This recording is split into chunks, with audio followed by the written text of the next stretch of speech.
Hello, hello. Talking. Welcome to another call. I'm joined here. Thank you guys for putting this on, and thank you for everyone taking your time today to join us. I am joined here with the one and only Barry Habib, and he's here to really talk about the market, the outlook, and answer any questions that you might have during this time period. Megan, thank you. Yes, hope everybody's safe and healthy and doing well. And if you'd like to start putting some questions in that you might have, we've got a few minutes together that Megan will interrupt me and she'll ask a couple of questions. But predominantly what we would like to do is just explain to you that while this might be a scary time for you, and I don't blame you if it is, it's also a time of opportunity. You know, through every period in history, times where there's some chaos or uncertainty, it just breeds opportunity. In fact, the book that I wrote called Money in the Streets is one that helps you identify those opportunities and take those, so that if you're having a difficult time, it'll get you better. If you're having a great time, it'll help you maximize that.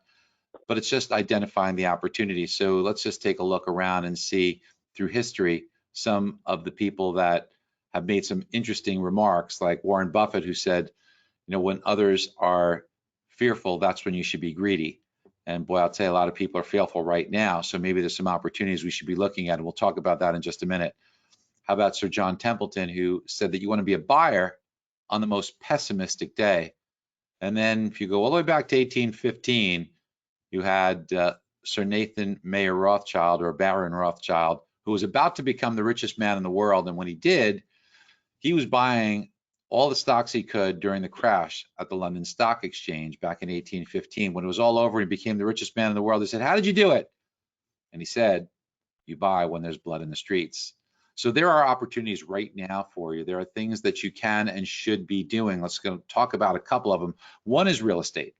So real estate right now, I expect it to take a little bit of a hit here simply because people are unemployed. We expect the unemployment rate to move up from here, but we are estimating right now, MBS Highway thinks the unemployment rate is 18.5% currently, but we do see it rising above 20%. Just to put it into context, the Great Recession was 10.3. Before that, the highest was 10.8. The Great Depression was 24%. We'll probably approach some of those levels. We might be close to those levels, but it is severe, and that's going to be a drag on housing. The economy will come back, but it might not all come back, and it certainly won't come back right away. Look, we're in a locked up phase here. We're going to go to an unlockdown mode very soon, but we got to be careful, because what happened in Singapore is they unlocked and then they're back locked down again as cases spike. So I think we get a benefit from some seasonality. I think that we hope that there will be a therapeutic response over the summer, but things are not really going to feel normal until we have a vaccine. That's going to be the big one. And when we do have a vaccine, it's possible that by the end of the year that happens. Then you've got to get it ramped up in production and then inoculate most people. That's a big process. There's 330 million people here. So probably first quarter of next year. Now, while that might seem it's a little bit distant, you know, you think 9, 10, 11 months down the road, time goes quickly. We all know that, right? I'm reminded of that every time I have a birthday. I'm like, oh my gosh, did the year just pass right so quickly? Time goes quick. So we're going to get through this, but we've got to be careful getting through this, because there's some landmines here. You know, if you take a look at what does the future look like and why there's such opportunities now, what you have to do is you have to see that future, even though it's not clear. Kind of like if you're driving on a dark road at night and all you could see is what the headlights shine upon. You know there's more road in front of you. You just can't see it. So what you have to try and do is imagine it, and imagine what's going to happen. Imagine, because of all the debt that we've had and taken on, that's going to cause a drag on our economy. So things are going to be slow. While that's not great, and it's not great to have all this debt, the result of a lot of debt, we know this from history, every place in the world, we know it from scientific proof on this, that it puts downward pressure on interest rates. So you're going to be in a great interest rate environment. So if you're in the mortgage game, let me tell you this. You want to talk about opportunity. You've got $11 trillion of mortgages out there. Based upon where rates should be, you're going to be looking at $6 trillion available to refinance. It's probably more than that when you consider cash out, and I'll talk about cash out in a second. But $11 trillion, you'll be able to refinance $6 trillion of it. Now, $6 trillion, to put it in perspective for you, This year, 2020, very busy year for most people. Lots of business, lots of refinance. Everyone telling me, having my record month, record month, record month, record month. Well, the whole year we're expected to do 1.3 trillion of refinance, 1.1 trillion of purchase. How are we going to get $6 trillion of refinances done? There's going to be more business than we know what to do with. So we just got to make it through this difficult period that's creating some inconvenience, some heartburn. You don't want to run through a landmine in your underwear with a blindfold on, right? You're going to kind of put a little suit of armor on. You're going to take your steps slowly, carefully, which is why right now you're seeing a little bit of caution. We've got this forbearance issue. We've got unemployment that's high. We've got the FHFA that has been less than friendly and very unclear. We've got servicers that have to advance payments. We've got enough issues right now. So this is not the time to be taking on excessive risk. You want to navigate carefully. Why? Because it's so good on the other side. Now, how about real estate? Well, real estate is going to take a little bit of a hit between now and the end of the year, but that's a great buying opportunity. You typically live in a home for 10 years. Man, 10 years from now, you're going to look back and say, what a great opportunity. Every metric in real estate is flashing that this will be great. When before we got into this mess, when we thought 2 months ago, about the real estate market, back when we thought Corona was still a beer, then you were looking at real estate and every metric was flashing. There's nowhere to go but improvement. There's simply more people that need to have homes than there are homes available. Inventory, its lowest level in 40 years. And think about how much more people there are today than 40 years ago. So it exacerbates the problem. When you look at new people coming in to buy homes, you look at birth rates from the mid to late 80s. And man, those birth rates, all they did was go up like a staircase. So now you think about the next 5 to 7 years, there's going to be even more people coming in than there are homes available. If you thought it was a tight market in the past, wait till next year, the year after, the year after. It's going to get tighter, tighter, tighter. And that means prices will go up, up, up. What a great investment in real estate that you will have for the long term. But rates will be low. Jobs will be coming back. Demand will be high. You take a look at price of homes as a function of rent. 17 times the annual rent is typically a price of a home. When we got in trouble, it was 24. The price to replace a home is 1.59 times the replacement cost. When we got in trouble, it was 21 times. It was 2.1 times.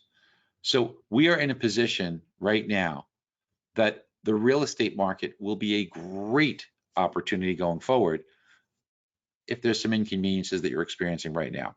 If there's some programs that are missing, I get it, non-QM, jumbo's tougher, overlays. I get that, I understand that. But understand that you can't think short term, you have to think like a CEO, you have to think long term.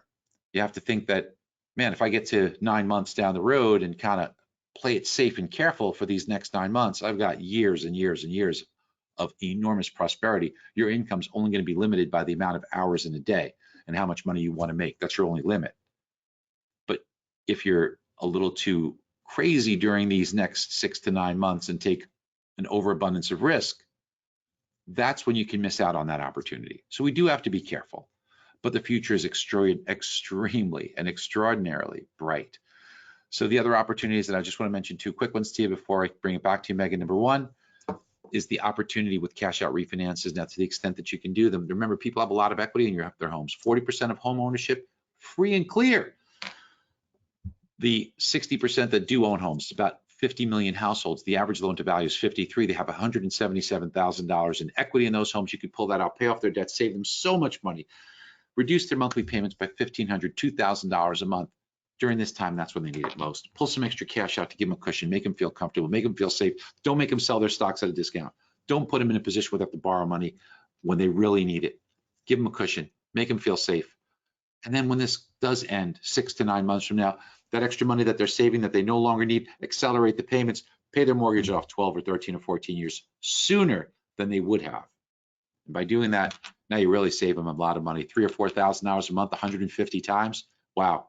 Think your client's going to love you for that? I know they will. You just got to show them. They don't know how to do this stuff. You do. And then finally, the biggest opportunity is inside of you, because this is a time that's screaming for some leadership and some marketing. There's never been a greater period of time in the history of mankind where I can get on a Zoom call and reach all these people. Same with you. And not only that, but wait a minute, your audience is captive right now. They're literally captive. They're locked up at home. There's only so much Netflix they want. And to cap it off, there's such a desire for information. If you consume it and you learn it, and hats off to you because you're here on this call to do that. You learn this stuff and then practice it. Talk about it. Be the expert. That's how you learn, by teaching. The more you teach, the more you will learn. And then get on and do some videos. There's nobody better example than Megan Anderson right here. This amazingly brilliant woman is someone who did exactly that and has developed an incredible following. There's no reason that you can't do that yourself by taking that leadership role. People need you to do that. They want you to do that. And it will transcend this period while you'll have followers. So Megan, I'll turn it back over to you. Yeah, so thank you for that, Barry. And I know before we dive into the questions, Audrey and Megan, you guys wanted to say a few words. Thank you so much, Megan. Thank you, Barry, so much for your leadership and your updates and your information during this crazy time. So a few details and housekeeping things. First of all, we just want to thank all of you, including Megan Jackson, who's always on the back end for us, making sure everything runs smoothly. Kevin Casey, our president-elect, who is on the call and always helping. And then Megan Anderson, you've been amazing. So we have two Megans, always interesting. So we really, really appreciate the fact that you're willing to jump in and help us keep everyone updated. I just want to remind everyone that it's time to be a camp member. Please, if you are a member and haven't renewed, then please go to the website and do that. And if you aren't a member, please join and help support our efforts. We are a volunteer organization run by people in the mortgage business. So I do what you do every day. I close loans, I meet with my clients, I meet with my LOs. And so we just ask that you be a member. A few things that we've been up to lately, in addition to doing all these webinars 2 to 3 times a week and making sure that every time we hear an issue, we get it pushed out to you as fast as we can, we have also been working with NAM to do calls to action. So you probably saw the call to action regarding refunding SBA that went out, which they finally got that done in the last couple of days. I'm just going to guess it's not the last time we're going to have to refund SBA. They're probably going to run out of money again. But we are all over that. And it's really important that when you see those go out, you jump on them. It is literally a 30-second proposition. You click through, it's so fast, and it will send something to your legislators that, I mean, immediately. So I'm hearing responses back from mine within a day or two, mostly, when I do this. So they are hearing us, and if we could just clog up their system and make sure that they know that we're paying attention, that we are interested, we know what they're talking about, and we vote. So just make sure you click on those, get those done. The next one that went out yesterday was about encouraging Congress to require the GSEs to purchase the loans that are in deferral and forbearance. That's authorized in the CARE Act. So that one is critically important right now, as Barry keeps talking about. That is the number 1, 2, 3, and 4 priority in our industry right now, from what I can see. We also are almost set up to do this on a state level too. So what you're going to see coming from the state is there's a proposal in California to slash all rents across the board by 25%. I mean, can you imagine with our investors and your clients or yourselves if you're a landlord? So needless to say, we need to be shouting from the rooftops that is unacceptable and cannot happen. So be on the lookout for these things, guys, and engage. It doesn't take a lot of your time, but it's super important. And then coming up next week, we have Isaac Jacobson, who is going to speak on Monday at 11 o'clock regarding landlord and tenant rights during COVID. On Tuesday, we'll have our last industry update with him for a while. He had committed through the month of April, and now we will be transitioning to other people who will be doing updates on Tuesday. Happily, Barry has agreed to be our next update on May 12th on the Tuesday, so thank you to him. But going back to next week, at the end of the week, we're doing a 20-hour pre-licensure course taught by Kevin Casey through Mortgage Educators on May 1st and 2nd. Then we're going to do NMLS 8 hours with Dave Luna on the 15th and NMLS 8 hours with Kevin Casey on May 28th. So we have a whole slate of other people that we're working on, and we'll keep you up to date, but just keep in touch with our website. These recordings are posted once we are done with them, so you always have the chance to listen to them afterwards. And with that, we can go to questions. So So thank you. before that, I just want to say to those listening that number one, Audrey, you and Kevin and also Megan Jackson, believe me, I've served on boards. It's kind of a thankless job. You do have businesses that you're running. So please make sure that you thank these wonderful people, because what they're doing is they're making a difference. That's an important voice that they're helping you have. So please support them, and please take a minute to thank them too, because they're doing a lot of work. They're not getting paid for this. They're doing it because they care, and the work that they're doing benefits all of us. So I want to thank you, first of all. And I do want to tell you this, that a lot of you probably have questions. So before Megan asks them about, when will jumbo loosen up, or when will non-QM come back? And so here's what I want to tell you. I want to tell you that your business is not dependent on things you can't control. You are so lucky that you are in this business, and you have full control of your destiny.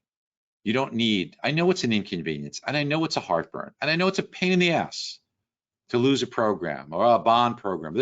I get you. I originated loans for a really long time. I understand. And I know what it's like with a customer that's going to be disappointed, that's going to be nagging on you. But show your leadership, show your character, show your grace right here, because that customer, yeah, they're going to be upset, but they've got a lot of things that they're fearful of too. They're concerned with stuff too. That real estate agent that's nagging on you, their business has dried up a lot, so they're worried. Everybody's scared. So this is a time for your leadership. Just remember, first and foremost, this is not your fault. Don't make it like it's your fault. You didn't create this virus. You didn't create the government shutdown. You didn't create the CARES Act. You didn't create the tightening. You're only trying to navigate through this time. For your business, there is so much out there right now. For many of us in the business, could you ever imagine that we'd be talking about interest rates in the 3% range? I mean, goodness gracious, come on. There's so much cash available that you could pull out. There's so many things you could do. Don't focus on the things you can't control. Focus on the things you can. Don't focus on the complaint part of it. It's okay to be feeling the heartburn, but don't focus on it, because while we might look at these problems or heartburn that we have, thank God you have them. You know what's a real problem? I'll tell you what's a real problem. While we're worried about, will there be an overlay on that loan, or they need a 700 FICO to do that jump? While we're worried about that, and that's a big problem, you know what's a real problem? For that mom or dad who has no work, who has no government money coming in, their problem isn't, what's the overlay on a jumbo? Their problem is how am I going to feed my kid? So just keep perspective, okay? You are so lucky and so blessed. Focus on what you can control and look ahead to the future, because I've got to tell you, it's incredibly, incredibly bright. So I'm sorry, Megan, go ahead. No, definitely needed. I appreciate that. So the first question that I want to ask is, do you see Ginnie Mae and high balance rebate pricing coming back anytime soon? Not soon, but everything's driven by the virus. So if you were to go, what's causing this? What's causing this is you've got early payoffs on rebate pricing all over. And early payoffs are occurring from low interest rates because people aren't going to wind up putting themselves in a position to pay a lot for servicing or have high rebates. High rebates means that it takes years before it comes back. I mean, think about the borrower. If they were to, pay 3 points to save money, well, it would be a long time before that money savings would pay for the points.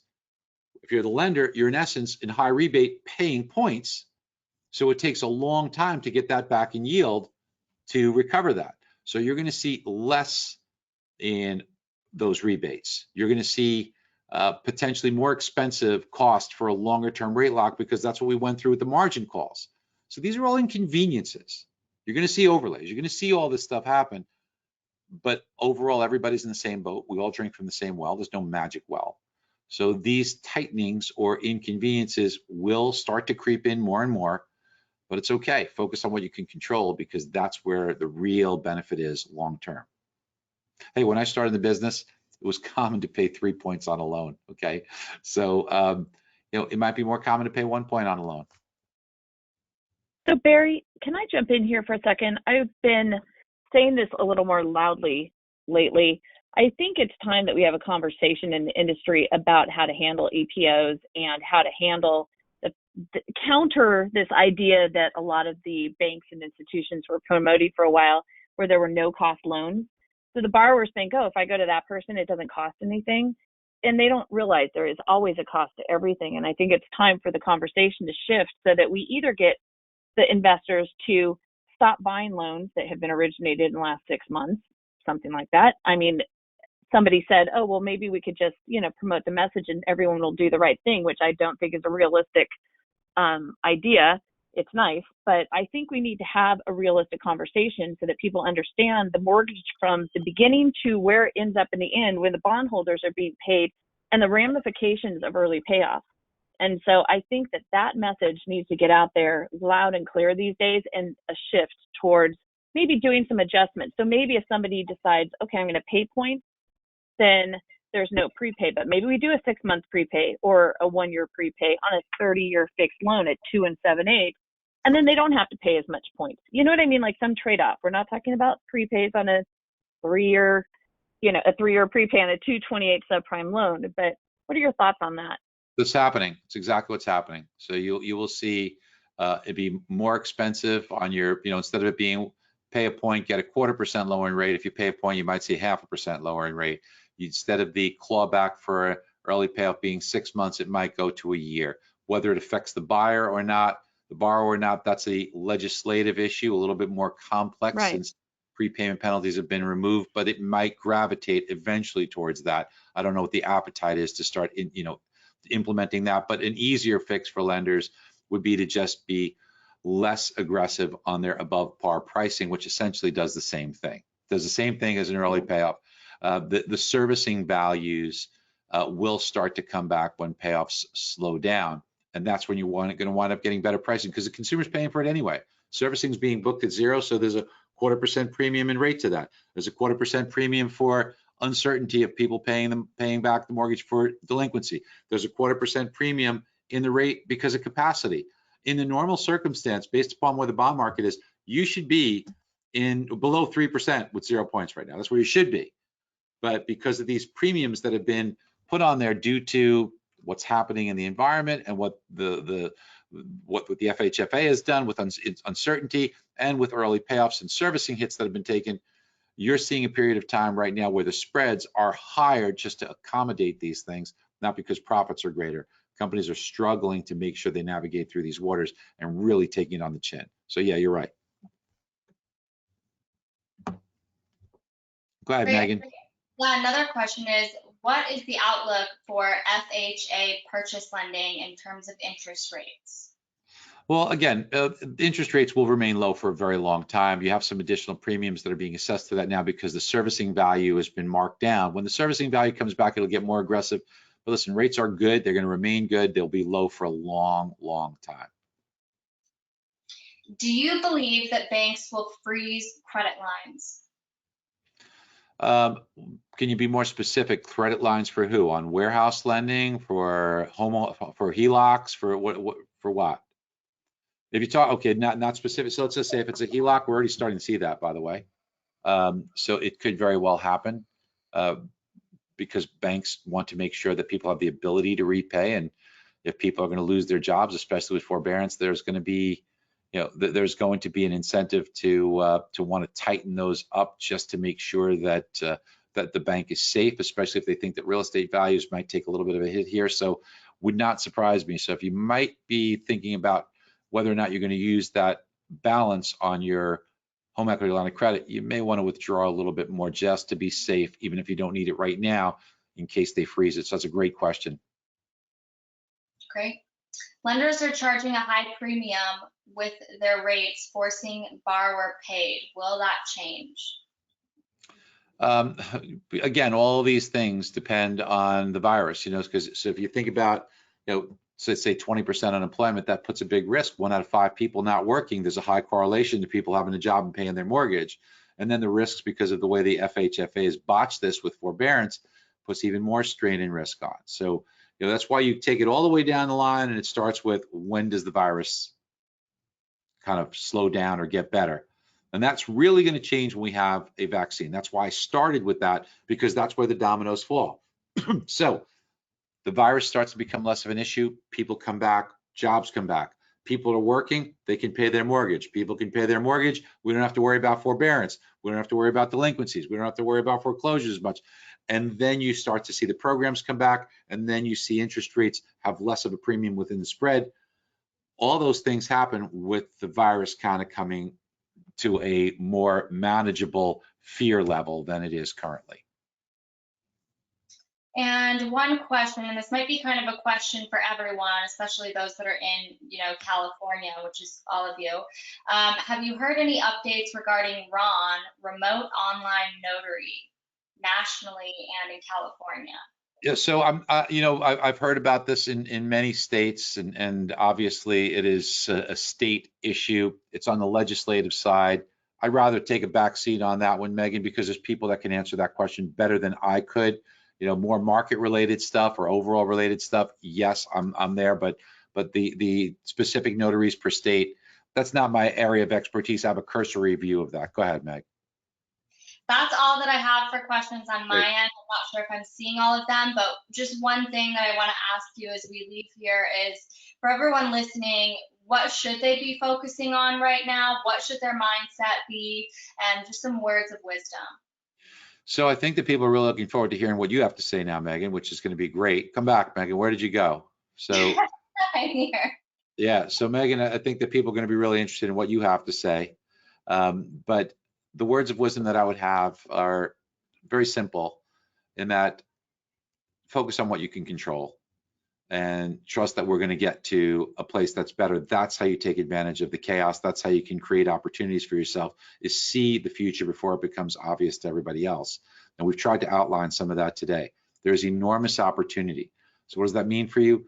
That means the whole game plan for you. If this were, a strategy that you would have, it's, I'm here, I've got to get to here because here is unbelievably good. This road in between is going to be inconvenient. So be as careful as I can, as cooperative as I can. Help your companies, help your wholesaler. This is not the time to kind of say, gimme, gimme, gimme, I want every advantage. No, this is like that John F. Kennedy moment where you say, I don't want to ask what my company or my wholesaler could do for me. What can I do for you? What are the things that I can do to help protect you, to get you from here to here? Because you know what? If I've gotten to here, then it's unlimited what you can do. So let's get through this inconvenient time. Let's show as much grace as we can. Let's be as kind to each other. Let's take a deep breath here and have the mindset of that. This is where your character comes out. This is where your loyalty comes out. We use words like loyalty all the time, but this is where it's tested. It's easy to be loyal when everything's easy, when everything's great. Remember the too much time on my hands by sticks? I've got dozens of friends and the fun never ends. That is as long as I'm buying. Loyalty happens not in good times, but in times like these. So here's where you're loyal to each other. You're loyal to your company. Get through this period, and those bonds and those relationships will endure. Believe me, they will pay huge dividends for you. And this is an interim step, is all it is. You just got to get through it. Well, thank you for taking time with us today, Barry. We really appreciate it. It's my pleasure. God bless all of you guys. Please stay safe. Bye-bye. So now I want to take over and I want to talk to you guys about stepping into that role of being a leader right now. And the ways that I kind of see us really doing this is utilizing social media for one, because it's challenging to get people to come into our office right now. And as you guys have seen, regulations, rules, stimulus packages, they've been changing, they've been whipsawing back and forth, and it has been a wild ride for all of us.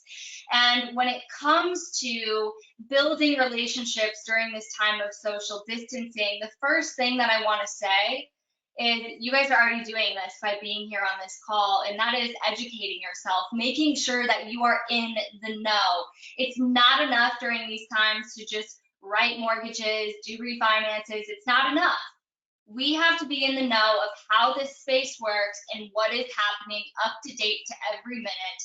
And that's just what we, sorry, a box popped up, you guys.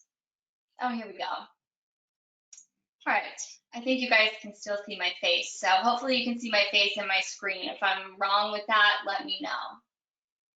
But we really need to step it up on social media and be that leader, stay top of mind, and educate our clients and our referral partnerships. So I encourage you guys to do this. And MBS Highway, we're here to make it easy. We have a tool called Social Studio where you can come in here, you can select whatever it is you want to talk about, or you can go ahead and you can create your own. And you just select the script. One that I really love to talk about is when the Fed cut rates to 0 and you guys were getting bombarded with phone calls.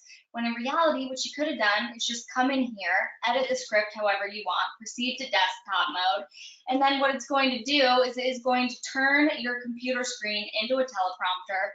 We can, well, it won't because I'm using my webcam for this, but you can adjust the font size, the speed, you hit record, you read the script, and when you're done, you're done. And there you have some really great information that you can go ahead and share out, hopefully saving you some time on those phone calls.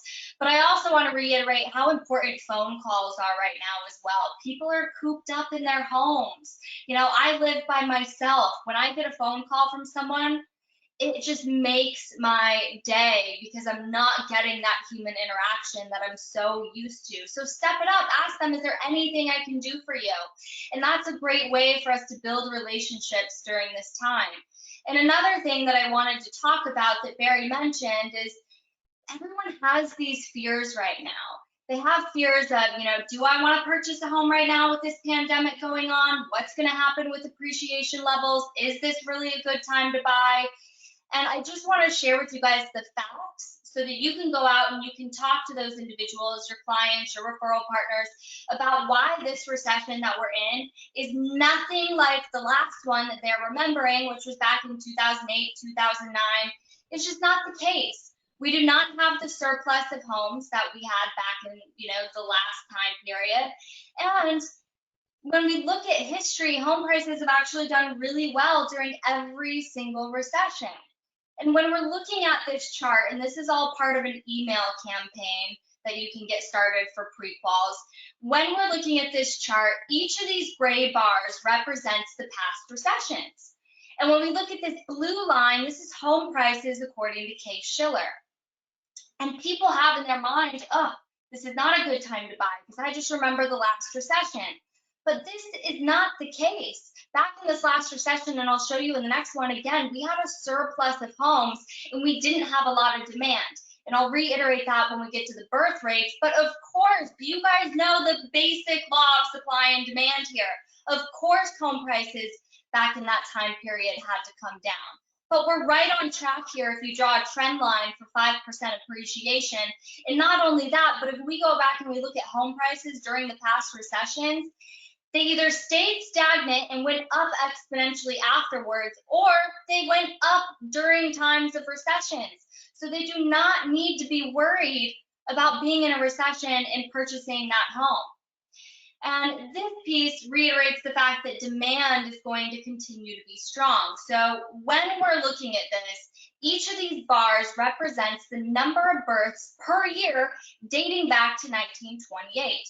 So as you'll see, we see the different generations, baby boomers, Generation X, millennials, and according to Zillow, the average age of a first-time homebuyer is 33 years. So if we were to scoop up all the 33-year-olds today and go back 33 years, they land right here on the chart. Well, after this, the number of births keeps increasing and increasing, just like a staircase, meaning there's going to be greater demand coming into the market. And then it doesn't drop off, you guys. It stays at these high levels of 4 million births per year. And as a point of reference, if we went back into the time of the housing bubble, 2006, 2007, 2008, which is the average age of a first-time home buyer in 2006, 33, went back 33 years. Those 33-year-olds in 2006 land right here at 1973. Does anyone know what major law was passed in 1973? Roe versus Wade. Abortion became legalized, and you'll see we have a lull in the birth rates. If only builders back in 2006 would have gone back and looked at demographics, they would have said, you know, oh man, maybe I should stop putting homes on the market because no one's going to be able to come in and purchase them. But they didn't. And this chart is looking at supply and demand. It kind of puts everything together here. So here we have 2 bars for each year dating back to 2002. The blue bar represents household formations. That's a kid that moves out, a couple, they get divorced, they now need 2 roofs over their head instead of 1. Where this orange bar represents household completions. That's builders putting homes on the market. And we see for the past 5 years that demand has outweighed supply. And it will continue to. You guys see the rates that homes are being built. And you also, I mean, this is in stone right now. These birth rates, they're already in history. They've already happened. So we know that demand is going to continue to get strong. And again, if we go back and look at the time of the recession, well, we had a surplus of demand. We had a surplus of supply and not enough demand. And those are just some helpful pieces to be able to reiterate that to clients. Now, I did get a question from Linda. Can you use Social Studio with Bom Bom? Yes, I have had people download it because they like the script, the script portion of it, and the teleprompter portion, and then you can download that and upload into, you know, those emails that you send out through Bom Bom. And we have another question here. Not to change the subject, but to change the subject. In regards to yesterday's MBS Highway webinar with Lacey, was it recorded? And if it was, how can it be accessed? Yes, so definitely you guys should go check all this out. So I'm going to show you where this is, and I'll actually go ahead and post the link because we've been doing some killer Facebook Lives. And I think that it's really important. Being part of MBS Highway, we do first do the Facebook Lives within our exclusive users group page first because we want our users to be able to get access to being able to get their questions answered and things like that. But if you go to MBS Highway, just our main public page, what you'll see here is I pinned the last Facebook Live right here at the top. And man, I learned so much from Lacey. And I'll go ahead and I'll copy this link and share it with you. And you guys can go ahead and watch that. We did one with Lacey, and then I would definitely recommend watching this one. We didn't do this one, but we also did another one right here. And this is a great one as well. Get in there, check our Facebook Lives. I post them right after we go live within the users group. And I'm here to answer any questions that you guys might have, but please start to use social media. Please get this in line. Stay top of mind. Make sure you're friending requests your clients and your referral partners on social media because it's a really easy way for you to stay top of mind and know what's going on in their life without actually having to contact them. It'll pop up on your feed and subconsciously you'll know, hey, they just had another kid. Maybe I should reach out to them. They might need more space. They might want to move up, whatever the case may be. So do that right now during this time and ask how you can help. Be a leader. Don't strike fear in people right now. You can be there to really help them.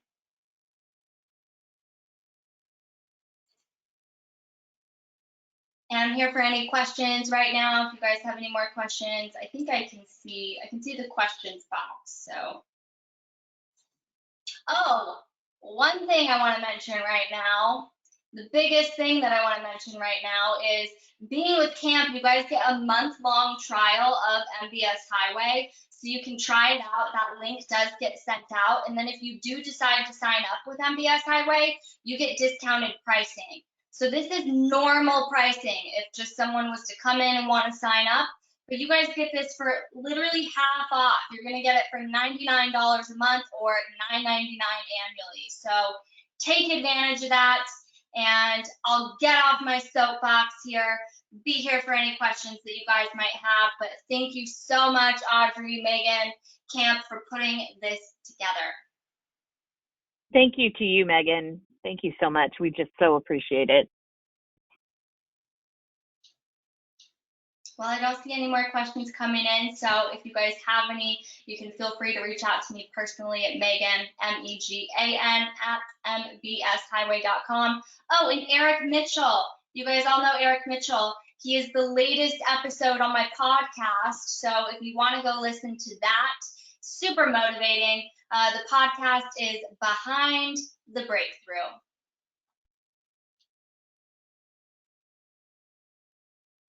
Thank you, Megan. Thank you. Have a great weekend. You too. Bye. Bye.